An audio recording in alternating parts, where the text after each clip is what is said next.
সেটা হলো যে তোমাদেরকে ওইটা লিখতে হবে না, তোমাদের সাধারণত তোমাদের অ্যাসিটাইল কোয়ে খুব একটা আঁকার এই পরীক্ষাতে কি অ্যাসিটাইল কোয়ে আঁকতে বলে আমি ঠিক জানি না, আমি সাধারণত কখনো এই ধরনের কোশ্চেন দেই না। তো অ্যাসিটাইল কোয়ে যদি কখনো আঁকতে বলেই তোমরা এই যে অক্সালো অ্যাসিটেটের সাথে অ্যাসিটাইল কোয়ে লাগাই দিও।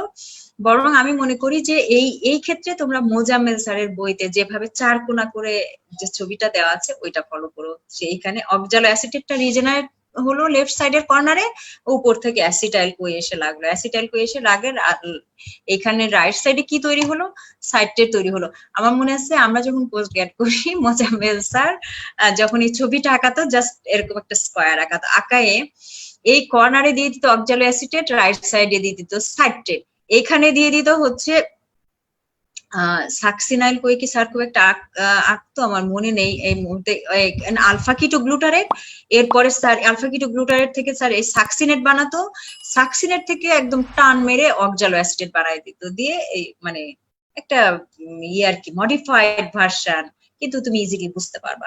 তো তোমাদের এই সব কিছু কোনো কিছু মনে রাখার দরকার, আমি এই ছবি এই দেখাইছি যে কোথায় কোথায় কোন এনজাইম এসে কাজ করে, কোন কোন জায়গায় কার্বন ডাই অক্সাইড তৈরি হয়, এবং এই যে তোমার অ্যাসিটাইল কোয়ের যা 2 কার্বন কন্টেইনিং একটা কম্পাউন্ড ছিল, দুইটাই কার্বন তার এই কার্বন ডাই অক্সাইড হিসেবে বের হয়ে চলে গেল, তখন বাকি পথটা কিন্তু ওর ওই যে বললাম যে 2 বন্ধু একসাথে যাত্রা শুরু করছিল, ও তো আর কন্টিনিউ করতে পারলো না, ওকে তো ডাম্প করে দিয়ে চলে যেতে হলো, আর ও কিন্তু একা একা এই সব পাথ হয়ে মাঝে অনেক জিনিস সাকসিনাইল কোয়ে তৈরি করলো। এই সাকসিনাইল কোয়ে আবার আমাদের হিম তৈরি করতে মানে হিম তৈরি করতে কাজে লাগে। এই যে অক্সালো অ্যাসিটেট বলতেছি, আলফা কিটো গ্লুটারেট আর এই যে 2 অক্সো গ্লুটারেট সেম জিনিস, আলফা কিটো গ্লুটারেট যে তৈরি করলো ওইটার গায়ে যদি তুমি অ্যামাইনো গ্রুপ লাগাই দাও, গ্লুটামেট হয়ে যাবে, একটা অ্যামাইনো অ্যাসিডে কনভার্ট হবে, ওটার গায়ে আরেকটা অ্যামাইনো গ্রুপ লাগাই দিলে গ্লুটামিন হয়ে যাবে। এই গ্লুটামেট দিয়ে আবার আমরা অনেক কিছু বানাইতে পারি, এটা তোমরা জানো। এরপরে তোমরা চলে আসো যে ফিউমারেট, এরপরে ম্যালেট, এই ম্যালেট দিয়ে কিন্তু আমরা গ্লুকোনিওজেনেসিস এর মাধ্যমে গ্লুকোজ বানায় ফেলতে পারি। এই ফিউমারেট তোমরা জানো, ফিউমারেট আমার একটু পরে তোমাদেরকে আমি ইন্টারাকশন দেখাবো যে ইউরিয়া সাইকেলের সাথে এই টিসিএ সাইকেলের দুইজনের সম্পর্কটা কোথায়, তাদের রিলেশনশিপটা কোথায়, তখন দেখতে পাবা এই জিনিসগুলো। আলটিমেটলি দেখো এই কোথায় কোথায় যে তোমার এই এনএডিএইচ এ কনভার্ট হলো, এবং এই এনএডিএইচ গুলো আলটিমেটলি ফার্দার ক্যাটাবলিজমের জন্য কিন্তু ইটিসি মানে ইলেকট্রন ট্রান্সপোর্টে যেতে হবে। ইলেকট্রন ট্রান্সপোর্টে যেয়ে সে কি হবে, সে নিজে অক্সিডাইজড হয়ে যাবে, সে তো রিডিউসড ফর্মে আছে, তার গায়ে একটা হাইড্রোজেন লাগানো আছে মানেই বুঝবা যে সে রিডিউসড ফর্মে আছে। সে রিডিউসড ফর্মে যেহেতু আছে, ওকে তো ফার্দার অক্সিডাইজড হতে হবে, ফার্দার অক্সিডাইজড না হলে তো সে এসে আবার এই রিয়াকশনে পার্টিসিপেট করতে পারবে না। তাহলে সেই ফার্দার অক্সিডাইজড হওয়ার জায়গাটা কোথায়, সেই জায়গাটা হচ্ছে ইলেকট্রন ট্রান্সপোর্ট চেইন। ওখানে যে সে নিজে রিঅক্সিডাইজড হবে, এট দ্য সেম টাইম কি করে আসবে, একটা বিশাল কাজ করে আসবে যে আমার বডির যে এনার্জি কারেন্সি এটিপি এইটা তৈরি করবে আর ওয়াটার তৈরি করবে। এইবার আমি জাস্ট একটু তোমাদেরকে দেখাই যে তোমরা এনার্জি যখন ক্যালকুলেশন করবা, তোমাদের তো মাঝে মাঝে আসে যে একটা 1 মলিকুলার গ্লুকোজের কমপ্লিট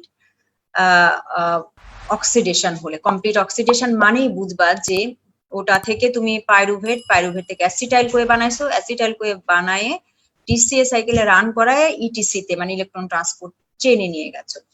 সেইখানে কোথায় কত এনার্জি ক্যালকুলেশন হয়, মানে কত এটিপি প্রোডাকশন হয়, তখন এই জিনিসটা লাগে। তো তখন তুমি সবসময় মনে রেখো যে আমার গ্লুকোজ কত কার্বন কন্টেইনিং ছিল, আমার গ্লুকোজ কিন্তু 6 কার্বন কন্টেইনিং একটা কম্পাউন্ড ছিল। তাহলে এই যে পাইরুভেট হয়ে গেল 3 কার্বন কন্টেইনিং, তাহলে 2টা পাইরুভেট তৈরি হবে।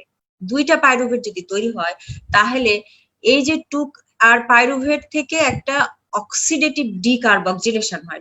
এখানে তোমরা জানো পাইরুভেট থেকে যখন অ্যাসিটাইল কোয়ে হয় তখন অক্সিডেটিভ ডিকার্বক্সিলেশন হয়, এখানেও একটা কার্বন ডাই অক্সাইড তৈরি হয়। কার্বন ডাই অক্সাইড তৈরি হয়ে তোমার একটা কার্বন লস করে তো অ্যাসিটাইল কোয়ে তৈরি হয়। তা না হলে তুমি এই 3 কার্বন কন্টেইনিং পাইরুভেটকে কেমনে 2 কার্বন কন্টেইনিং অ্যাসিটাইল কোয়েতে কনভার্ট করলা?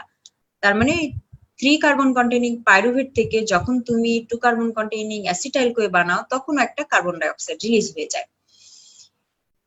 কিন্তু তোমার যেটা জানতে হবে সেটা হচ্ছে যে তোমার কিন্তু 2 মলিকুল করে কাউন্ট করতে হবে প্রত্যেকটা জিনিস, এখানে কিন্তু 1 মলিকুল করে কাউন্ট করলে হবে না। কারণ ওই যে তুমি তো বানানোর সময় বানাইলা কি, গ্লাইকোলাইটিক পাথওয়েতে গ্লুকোজ ভাঙ্গা দুইটা পাইরুভেট বানাইছো, দুইটা পাইরুভেট যদি বানায় থাকো তাহলে অ্যাসিটাইল কোয়েও তোমার দুইটা হবে, তাহলে তুমি যখন এনার্জি ক্যালকুলেশন করবা সবকিছু দুইটা দুইটা করে করতে হবে। এটাই ছিল আমার মেসেজ। আর একটা করে টার্ন নিলে কি কি জিনিস তৈরি হয় এই পিকচারটা তোমরা একবারে দেখে নিবা। এই যে কোথায় কোথায় এনএডিএ, যখন আইসোসাইটেট থেকে আলফা কিটোগ্লুটার, এখানে একটা এনএডিএস এবং carbon dioxide at the same time. আবার আলফা কিটোগ্লুটারেট থেকে যখন সাকসিনাইল কোয়ে তৈরি হলো, এখানে আরেকটা এনএডিএস তৈরি হলো। সাকসিনাইল কোয়ে থেকে যখন সাকসিনেট হয় তখন একটা জিটিপি বা এটিপি প্রডিউস হয়। সাকসিনেট থেকে যখন ফিউমারেট হয়, এই সময় ফিউমারেট এফএডিএইচ2 তৈরি হয়। ম্যালেট থেকে যখন অক্সালো অ্যাসিটেট হয় তখন একটা এনএডিএইচ তৈরি হয়। তোমরা বেটার এইটা মনে এইটা আঁকানো যদি তোমাদের পরীক্ষায় আসে, কোশ্চেন টোশ্চেন একটু দেখো, যদি এই ধরনের কোশ্চেন আসে এই সিম্পল এই জিনিসটা আঁকানো শিখো। ঠিক আছে, সেটাকে তোমরা 4 কোণা করে আঁকায় দিতে পারো, সমস্যা নাই। এই সাকসিনাইল কোয়ে এই নিয়ে ফিউমারেট বানালা, এরপরে ম্যালেট থেকে অক্সালো অ্যাসিটেট টান দিয়ে অক্সালো অ্যাসিটেট থেকে সাইট্রেট বানাই দেবা, আর অ্যাসিটাইল কোয়ে উপর থেকে এসে জয়েন করবে, হয়ে গেল। আচ্ছা তোমরা কি আসছো না চলে গেছো? এই পোলাপান কোনো কথা নাই কেন, ভাগছো সব? আমি আর আমার মনে হচ্ছে না আজকে ইলেকট্রন ট্রান্সপোর্ট চেইন শুরু করতে পারবে। এই পোলাপান কি, ওই যে ওকে কি বললাম তারপর থেকে চুপ। এই তোমরা আসছো বাচ্চারা? তো এটিপি ক্যালকুলেশন আমি শুধু 1 মলিকুল অফ অ্যাসিটাইল কোয়ে থেকে আমার কতটুকু এটিপি প্রোডাকশন হতে পারে। আসি ma'am, okay thank you. Ifat আমার সবসময় থাকে, বাকিদের নিয়ে একটু সন্দেহ আছে, কিন্তু ইফাত আবার মোটামুটি কনসিস্টেন্টলি আমার সাথে থাকে, প্রীতম আমার সাথে থাকে। Thank you very much.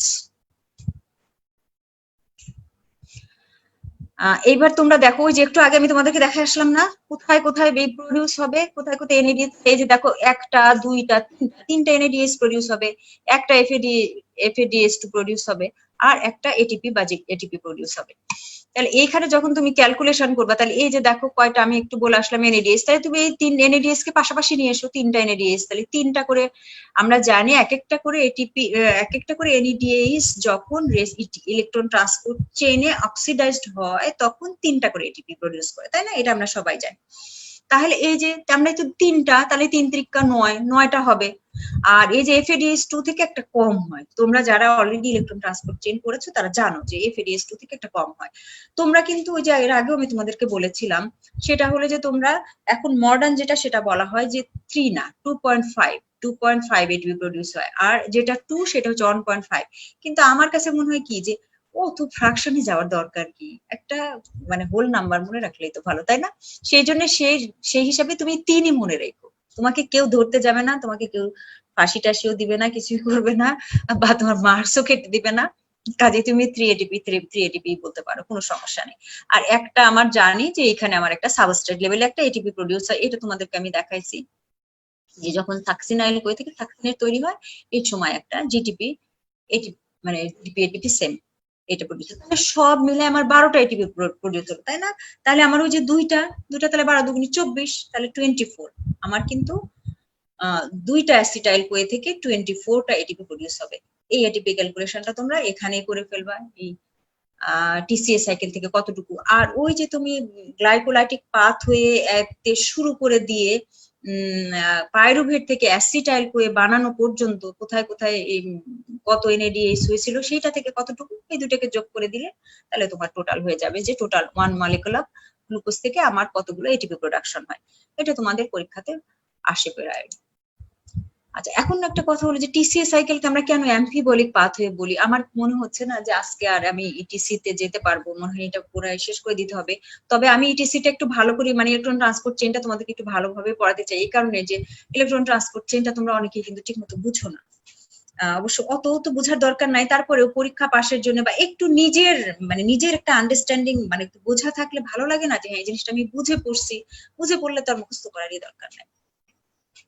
TCA সাইকেলকে কেন অ্যাম্পি বলি, কই যে মানে 2টা পোটেনশিয়ালিটি আছে বলেছিলাম একটু আগে, তোমাদেরকে বর্ণনা করে আসলাম যে অ্যাসিটাইল কোয়ে অক্সিডাইজড হয়ে তো আমার যে কার্বন ডাই অক্সাইড হিসেবে তো ভ্যানিশই হয়ে গেল, তাহলে প্লাস হচ্ছে যে সে রাস্তায় আসার সময় এটিপি এনএডিএইচ এফএডি এগুলো সব প্রডিউস করলো, এইগুলো থেকে যেহেতু আমি এটিপি বানাইতে পারবো, তো কি এটা তাহলে ক্যাটাবলিক। আর অ্যানাবলিক কারণ এটা অনেক কিছু সাপোর্ট করে, ওই যে মাঝে তার যে সমস্ত আমরা জানি তো। আচ্ছা, গ্লুকোনিওজেনেসিস তো তোমরা নাম শুনেইছো। গ্লুকোনিওজেনেসিস কে কিভাবে ডিফাইন করবা বলো তো? নামের ভিতরেই দেওয়া আছে। নিও মানে নতুন, জেনেসিস মানে তৈরি, গ্লুকো মানে গ্লুকোজ, তারে নতুন ভাবে গ্লুকোজ তৈরি। কার থেকে তৈরি করবা? কোনো নন কার্বোহাইড্রেট সোর্স থেকে। নন কার্বোহাইড্রেট সোর্স থেকে যখন তুমি গ্লুকোজ বানাবা, সেই প্রসেসের নামই হচ্ছে গ্লুকোনিওজেনেসিস। এখন গ্লুকোনিওজেনেসিস এর সাবস্ট্রেট কি? One of the most important সাবস্ট্রেটই হচ্ছে তোমার এই যে আমরা তোমাদেরকে বলেছিলাম, যখন আমি ট্রায়াসাইল গ্লিসারল ভাঙি দুইটা জিনিস পাই, একটা হচ্ছে ফ্যাটি অ্যাসিড আর একটা হচ্ছে গ্লিসারল। এই গ্লিসারল দিয়ে তুমি গ্লুকোজ বানায় ফেলতে পারো। এছাড়া এই টিসিএ সাইকেলের একটু পরে যে দেখো, টিসিএ সাইকেলের যত ইন্টারমিডিয়েট আছে এগুলো সব কিছু দিয়েই কিন্তু তুমি গ্লুকোজ বানায় ফেলতে পারো। এরপরে দেখো অ্যামাইনো অ্যাসিড সিনথেসিস করতে পারি। ওই যে একটু আগে আমি দেখালাম আলফা কিটোগ্লুটারেটের গায়ে যদি তুমি অ্যামাইনো গ্রুপ লাগায় দাও, সাথে সাথে ওটা অ্যামাইনো অ্যাসিডে কনভার্ট হয়ে যাবে, তাহলে অ্যামাইনো অ্যাসিড সিনথেসিস করতে পারি। হিম সিনথেসিস করতে পারি। তোমরা জানো যে সাকসিনাইল কোয়ে লাগে হিম সিনথেসিস। হিম সিনথেসিসের ফার্স্ট স্টেপ কি কি কি লাগে? সাকসিনাইল কোয়ের সাথে আর একটা কি লাগে? তোমরা উত্তর দাও। সব আমি বলে দিলে কেমন করে হবে? এছাড়া কি করতে পারি আমরা? ফ্যাটি অ্যাসিড সিনথেসিস করতে পারি। আমরা হলো যে ফ্যাটি অ্যাসিড সিনথেসিস করতে পারি। এই অ্যাসিটাইল কোয়ে কিন্তু জোড়া লাগায় আলটিমেটলি ফ্যাটি অ্যাসিড তৈরি হয়। ওই যে যেমন ফ্যাটি অ্যাসিড বেটা অক্সিডেশনে ভেঙে যেভাবে অ্যাসিটাইল কোয়ে তৈরি হয়, সেরকম ফ্যাটি অ্যাসিড সিনথেসিসের সময় আসছে। তাহলে এইগুলো তো আমার সবই অ্যাম্ফিবলিক পাথওয়ে, তাই না? একইভাবে আমরা বলতে পারি যে অ্যাসিটাইল কোয়ে, হ্যাঁ supplying acetyl CoA. Purine pyrimidine synthesis, purine pyrimidine সিনথেসিসেও কিন্তু আমাদের কাজে লাগবে। কিভাবে কাজে লাগবে তোমরা একটু মনে করে দেখো। আমি তোমাদের পিউরিন পাইরিমিডিন সিনথেসিসের সময়ে র ম্যাটেরিয়ালস কি কি লাগে বলেছি। সেখানে আমাদের কিছু নন এসেনশিয়াল অ্যামাইনো অ্যাসিড আছে। সেই নন এসেনশিয়াল অ্যামাইনো অ্যাসিড কিন্তু তুমি এই সাইকেলের মাধ্যমে তৈরি করে ফেলতে পারবা। অ্যাজ ফর এক্সাম্পল আমার গ্লুটামাইন লাগে, ওই যে গ্লুটামেট বানায়। তারপরে গ্লাইসিন, এখানে কিন্তু গ্লাইসিন তৈরি হয়। তো এইভাবে আমরা টিসিএ সাইকেলকে এই কারণে আমরা অ্যাম্ফিবলিক পাথওয়ে বলতেছি, যে এখান থেকে আমরা glycine. Thank you very much. Succinyl CoA plus glycine. গ্লাইসিনটা কি জিনিস? গ্লাইসিনটা হোয়াট ইজ গ্লাইসিন?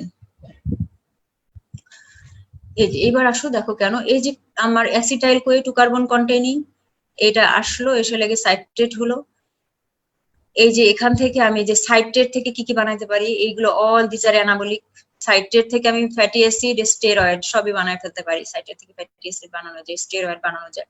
এরপরে দেখো এই যে এখান থেকে আমি গ্লুটামেট, ওই যে বলছিলাম আলফা কিটোগ্লুটারেটের গায়ে যদি অ্যামাইনো গ্লুটামেট বানায় ফেলতে পারি, অন্যান্য অ্যামাইনো অ্যাসিড বানায় ফেলতে পারি। গ্লুটামেট থেকে গ্লুটামাইন, সেটা তো তোমরা যে সেদিন দেখালাম যে কি লাগে আমার নিউক্লিওটাইড সিনথেসিসে লাগে, মানে পিউরিন পাইরিমিডিন সিনথেসিসে লাগে। তারপরে দেখো এই যে সাকসিনাইল কোয়ে থেকে আমরা পরফারিন, নট অনলি যে হিম, পরফারিন গুলো কিন্তু সব তৈরি হয় সাকসিনাইল কোয়ে থেকে। ফিউমারেট বানায় ফেলতে পারি, ম্যালেট বানায় ফেলতে পারি। ম্যালেট থেকে বা অক্সালো অ্যাসিটেট থেকে তো আমরা অ্যাসপার্টেট বানায় ফেলতে পারি। অ্যাসপার্টেট থেকে আদার অ্যামাইনো অ্যাসিড বানায় ফেলতে পারি। তোমরা জানো সেটা হচ্ছে যে ওই যে গতদিন পড়াইছিলাম ট্রান্স অ্যামাইনেশনের মাধ্যমে। এবং এই অ্যাসপার্টেটটা আমাদের নিউক্লিওটাইড বানাতেও কাজে লাগে। অ্যাসপার্টেট একটু পরে দেখবা যে টিসিএ সাইকেলেও কাজে লাগে, সরি ইউরিয়া সাইকেলেও কাজে লাগে। তারপরে ওই যে তোমরা একটু আগে বললা হিম সিনথেসিসেও কাজে লাগে, তাই না? না, হিম সিনথেসিসে গ্লাইসিন, সরি হিম সিনথেসিসে গ্লাইসিন। তো এই কারণে আমরা এটাকে অ্যাম্ফিবলিক পাথওয়ে বলে থাকি, যে সে তার ক্যাটাবলিক ইফেক্টও আছে, তার অ্যানাবলিক ইফেক্টও আছে। এই যে সাইট্রেট থেকে ফ্যাটি অ্যাসিড সিনথেসিস, এইটা হচ্ছে অ্যামাইনো অ্যাসিড তৈরি করলাম, এখান থেকে আবার এই গ্লুটামেট থেকে আমরা নিউরোট্রান্সমিটার বানাই, হিম তৈরি করি। ম্যালেট থেকেও আমরা যেমন গ্লুকোনিওজেনেসিস, মানে ম্যালেট আসলে অক্সালোস থেকে ম্যালেট বানাই, আবার পরে যেহেতু অক্সালো অ্যাসিডিটি হয়ে যায়, তো সেটা যদি আমি পারি তোমাদের গ্লুকোনিওজেনেসিস করাই দিব এক ফাঁকে। আর অক্সালো অ্যাসিডের থেকে তো আমরা অ্যামাইনো অ্যাসিড সিনথেসিস করতে পারি। এটা তোমরা কতদিন আমি তোমাদের সাথে এটা নিয়ে কথা বলেছি ট্রান্সঅ্যামাইনেশনের মাধ্যমে। এইগুলো সব আমি এগুলো দিয়ে দিয়েছি যে কেন এটা অ্যাম্ফিবলিক, এই ছবিগুলো দিয়ে দিয়েছি, তোমরা পরে দেখে নিও, মিলাই নিও। আর টিসিএ সাইকেলকে আমরা কেন কমন মেটাবলিক পাথওয়ে বলি, ওই যে একটু আগেই কিন্তু একদম প্রথম পিকচারে তোমাদের সাথে আলোচনা করে আসছি যে আমরা যেটাই খাই, প্রোটিন খাই, ফ্যাট খাই, আর হচ্ছে যে কার্বোহাইড্রেটই খাই, যেটাই খাই না কেন আমার অ্যামাইনো অ্যাসিড যে দুই ধরনের আছে, গ্লুকোজেনিক হলে পাইরুভেট বানাবো, আর যদি কিটোজেনিক হয় ডিরেক্টলি অ্যাসিটাইল কোয়ে। আবার কিছু কিছু অ্যামাইনো অ্যাসিড আছে যারা এই টিসিএ সাইকেলের ইন্টারমিডিয়েট হিসাবে তৈরি হয়ে যায়, যার এন্ড প্রোডাক্ট অ্যামাইনো অ্যাসিডের এন্ড প্রোডাক্ট এই টিসিএ সাইকেলের ইন্টারমিডিয়েট তৈরি করে। এটা তো গ্লিসারল থেকে আমি পাইরুভেট বানাই, ফ্যাটি অ্যাসিড থেকে এটা বানাই, এগুলো তোমরা জানো। তো এই কারণে এটা আমরা এটাকে বলে থাকি হচ্ছে কমন মেটাবলিক পাথওয়ে। এবং আলটিমেটলি যেটা আমার হয়, যে রিডিউসড কোএনজাইম গুলো আসে সেটা ইলেকট্রন ট্রান্সপোর্টে যে আমার এটিপি প্রোডাকশন করে। এই এটিপি যেহেতু প্রোডাকশন করে সেই জন্য এটা ক্যাটাবলিক। আর অন দা আদার হ্যান্ড যেহেতু অনেকগুলো জিনিস সিনথেসিসে হেল্প করে সেই জন্য এটা অ্যানাবলিক। টিসিএ সাইকেল কেন কমন মেটাবলিক পাথওয়ে, আমি এই জিনিসটাই বর্ণনা করতে যে এটাই হলো final oxidative pathway for carbohydrate, fat এবং প্রোটিন। এটা দেখলে তোমরা বুঝে যাবা। এই ছবিটা এই জন্য আমি দিয়েছি। এটা হচ্ছে মোজাম্মেল স্যারের বই থেকে এই ছবিটা নেওয়া।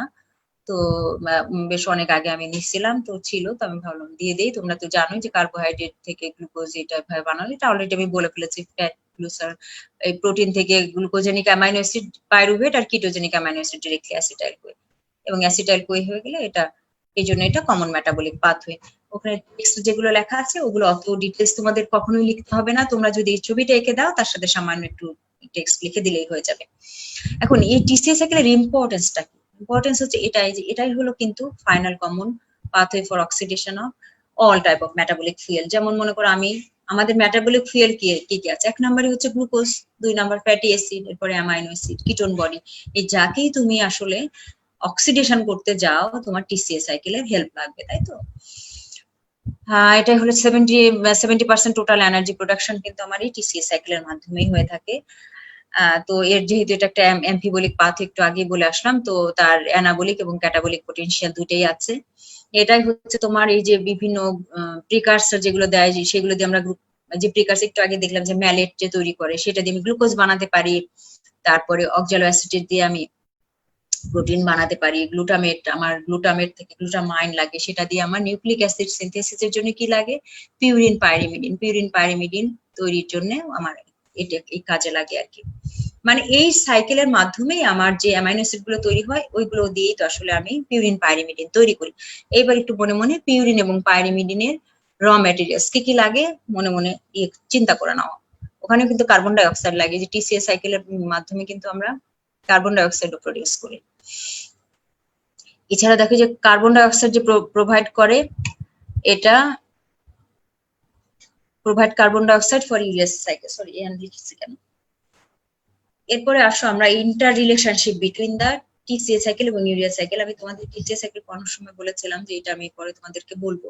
এখানে একটা খেয়াল করে দেখো, এই যে এই নিচের এই এতটুকু পর্যন্ত কিন্তু কি, এটা হলো মাইটোকন্ড্রিয়াল ম্যাট্রিক্স। তো আমাদের টিসিএ সাইকেল আমরা জানি যে মাইটোকন্ড্রিয়াল ম্যাট্রিক্সের টিসিএ সাইকেলের ঘটনাটা একদম এক্সক্লুসিভলি মাইটোকন্ড্রিয়াল ম্যাট্রিক্সের ভিতরে ঘটে। অন দা আদার হ্যান্ড তোমার ইউরিয়া সাইকেলের পার্টলি একটু, যেমন অর্নিথিনটা কিন্তু ভিতরে আসে। কার্বাময়েল ফসফেট মানে তোমার প্রথমে যে কার্বন ডাই অক্সাইড এবং অ্যামফ্রিয়ামোনিয়া, এই দুটা মিলে যেটা তৈরি হলো কার্বাময়েল ফসফেট, এই ঘটনাটা ঘটে হচ্ছে তোমার উইদিন দা মাইটোকন্ড্রিয়াল ম্যাট্রিক্স। আর অর্নিথিন কিন্তু তৈরি হয় সাইটোপ্লাজমে, সে মাইটোকন্ড্রিয়াল ম্যাট্রিক্সের ভিতরে ঢুকে এই কার্বাময়েল ফসফেটের সাথে মিলে সাইট্রুলিন তৈরি করে। সাইট্রুলিন তৈরি হওয়ার পরে সাইট্রুলিনটা কিন্তু বাইরে বের হয়ে যায়, হচ্ছে যে সাইটোপ্লাজমে চলে যায়। কিন্তু টিসিএ সাইকেলের পুরো ঘটনাটাই কিন্তু ঘটে উইদিন দা মাইটোকন্ড্রিয়াল ম্যাট্রিক্স। এখন খেয়াল করে দেখো, এই যে আমরা একটু আগে কি বললাম যে আমার এই ইউরিয়া সাইকেল রান করার জন্য আমার যে অ্যাসপার্টেট লাগে, সেই অ্যাসপার্টেট কিন্তু আমি কোথা থেকে তৈরি করতে পারি? আমার এই টিসিএ সাইকেল থেকে তৈরি করতে পারি। ওই যে আলফা কিটোগ্লুটারেট আর যে অ্যাসপার্টেট, তোমরা যে অ্যাসপার্টেট অ্যামাইনো ট্রান্সফারেজ যে আমি ট্রান্সঅ্যামাইনেশন রিঅ্যাকশনে যে পড়াইছিলাম, ওইটা খেয়াল করে দেখো, দেখে এটা দিয়ে কিন্তু আমি কি করতে পারি? অ্যাসপার্টেট বানায় ফেলতে পারি। সেই অ্যাসপার্টেটটা আমার কোথায় কাজে লাগে? সেই অ্যাসপার্টেটটা আবার আমার কাজে লাগে হলো ইউরিয়া সাইকেলে। আবার এখানে যখন আর্জিনো সাকসিনেট হয়ে স্প্লিট হয়ে আর্জিনিন আর ফিউমারেট যে তৈরি হয়ে যায়, সেই ফিউমারেটটা কিন্তু আবার কোথায় কাজে লাগে? এই ফিউমারেট থেকে আমি ম্যালেট বানায় ফেলতে পারি। সেই ম্যালেটটা এসে কিন্তু আমার টিসিএ সাইকেলকে ফিড করতে পারে। মানে এই যে আমার এখানে ম্যালেটটা বানায় ফেললাম, সেই ম্যালেট এসে আমার এই টিসিএ সাইকেলকে রান করাতে পারে। আর আমার এই টিসিএ সাইকেল থেকে যে আমি অ্যাসপার্টেট তৈরি করলাম, সেই অ্যাসপার্টেট আমি দান করে দিলাম কোথায়? দান করে দিলাম ইউরিয়া সাইকেলকে। এইভাবে ওদের দুজনের ভিতরে একটা রিলেশনশিপ আছে। এছাড়াও সবচেয়ে ইম্পর্টেন্ট যে জিনিস সেটা দেখো, সেটা হলো যে এই যে আমরা জানি যে কার্বন ডাইঅক্সাইড প্রডিউস হয় টিসিএস সাইকেলের, কিন্তু 2টা কার্বন ডাইঅক্সাইড প্রডিউস হয়। এছাড়াও যদি তুমি চিন্তা করো যে ওই আমার পাইরুভেট থেকে যখন অ্যাসিটাইল কোয়ে বানাচ্ছে তখনও কিন্তু একটা কার্বন ডাইঅক্সাইড প্রডিউস হয়। তাই এই কার্বন ডাইঅক্সাইড গুলো আলটিমেটলি কোথায় যায়? এই কার্বন ডাইঅক্সাইড গুলো কিন্তু তোমার টিসিএস ইউরিয়া সাইকেলে মানে স্টার্টিং এ হেল্প করে। আমরা জানি যে ইউরিয়া সাইকেলের এন্ট্রির সময় 2টা জিনিস লাগে, 2টা বডির 2টা ওয়েস্ট প্রোডাক্ট একসাথে মিলে ইউরিয়া সাইকেল স্টার্ট করে। তার ভিতরে একটা হচ্ছে কার্বন ডাইঅক্সাইড আর another one is free ammonia. তো এই কার্বন ডাইঅক্সাইডটা আমি কোথা থেকে পাই? আমি টিসিএস সাইকেল থেকে পাই। আর ওইগুলো তো আমি তোমাদেরকে বললামই যে অক্সালো অ্যাসিড থেকে আমি অ্যাসপার্টেট বানায় ফেলতে পারি। সেই অ্যাসপার্টেটটা এই সার্ট্রুলিনের সাথে মিলেই কিন্তু আর্জিনোসাকসিনেট হয়। আবার এখান থেকে আর্জিনোসাকসিন যখন স্প্লিট হয় হয়ে আর্জিনিন হয় আর এখানে ফিউমারেট হয়, এই ফিউমারেটটা কিন্তু আবার এসে তোমার টিসিএস সাইকেলকে ফিট করতে পারে। এভাবে দুইজন একজন আরেকজনের সাথে খুবই ইন্টার রিলেটেড। যদিও টিসিএস সাইকেল এক্সক্লুসিভ, মানে টিসিএস সাইকেলকে আমি বলবো হচ্ছে অ্যাম্ফিবলিক, কারণ ওই যে যেহেতু তার ক্যাটাবলিক পটেনশিয়ালিটিও আছে, সে এই যে ক্যাটাবলিক একটু আগে আমি বলে আসলাম যে 1 molecule of TCS cycle 1 molecule of acetyl CoA TCS সাইকেলে রান করায় আমি 12টা এটিপি পাই, তাই না? একটু আগেই বলে আসলাম। এখানে তাহলে এটা তার ক্যাটাবলিক, এটারই ক্যাটাবলিক ইফেক্টের জন্য, এটা তো অ্যাম্ফিবলিক আমরা জানি, তার একটা ক্যাটাবলিক ইফেক্ট আছে। আর এটা কিন্তু এক্সক্লুসিভলি অ্যানাবলিক, কারণ ইউরিয়া সাইকেল একটা সিনথেটিক পাথওয়ে, এখানে আমার 4টা এটিপি উল্টা আরো খরচ করতে হয়। এই যে -4 এটিপি, মানে আমার 4টা এটিপি এখানে খরচ করা লাগে। আর এখানে আমি 12টা এটিপি গেইন করি। আমরা জানি যে সমস্ত পাথওয়েতে আমরা এটিপি পাই এগুলো হচ্ছে ক্যাটাবলিক পাথওয়ে, আর যে সমস্ত পাথওয়েতে আমার এটিপি খরচ করতে হয় তারা হচ্ছে অ্যানাবলিক পাথওয়ে। তো এটাও এদের দুজনের ভিতরে একটা ডিফারেন্স।